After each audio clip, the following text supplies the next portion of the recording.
आज हम बात करेंगे अवोगाद्रो के नियम के बारे में। यह नियम बहुत महत्वपूर्ण है, खासकर जब हम गैसों के व्यवहार को समझते हैं।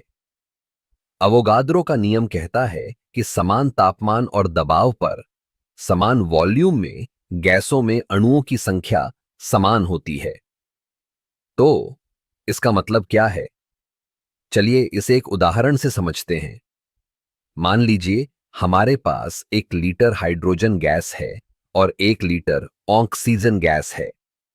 अगर हम दोनों को समान तापमान और दबाव पर रखते हैं तो इन दोनों गैसों में अणुओं की संख्या समान होगी। यह बहुत दिलचस्प है ना? अब अवोगाद्रो के नियम का एक महत्वपूर्ण पहलू है जिसे हम अवोगाद्रो संख्या कहते हैं। यह संख्या लगभग 6.2 है। इसका मतलब है कि एक मोल किसी भी गैस में लगभग 6.C02 एक्स अणु होते हैं। यह संख्या हमें यह समझने में मदद करती है कि जब हम गैसों की मात्रा को मोल में मापते हैं तो हम कितने अणुओं की बात कर रहे हैं। अब अगर हम इसे और सरल बनाएं तो मान लीजिए कि आपके पास 1 मोल कार्बन डाइऑक्साइड गैस है, तो इसमें लगभग 0.042 एक्सएस 10.3 अणु होंगे। और अगर हम इसे 1 लीटर में रखते हैं तो यह जगह अवोगाद्रो के नियम के अनुसार सही होगा।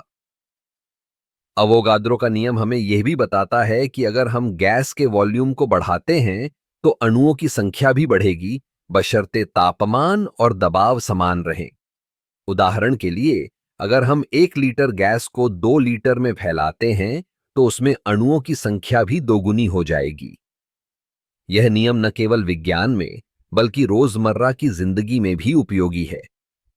जैसे कि जब हम किसी गैस के लिए रासायनिक समीकरण लिखते हैं तो हमें अवोगाद्रो के नियम का ध्यान रखना होता है। इससे हमें यह पता चलता है कि हमें कितनी मात्रा में गैस की आवश्यकता होगी। तो अवोगाद्रो का नियम हमें गैसों के व्यवहार को समझने में मदद करता है और यह रसायन विज्ञान का एक महत्वपूर्ण हिस्सा है। जब आप अगली बार किसी गैस के बारे में सोचें तो इस नियम को याद रखें। यह न केवल आपको समझने में मदद करेगा बल्कि आपके ज्ञान को भी बढ़ाएगा। याद रखें, विज्ञान में हर नियम का एक उद्देश्य होता है और अवोगाद्रो का नियम हमें गैसों की दुनिया में एक नई दृष्टि देता है।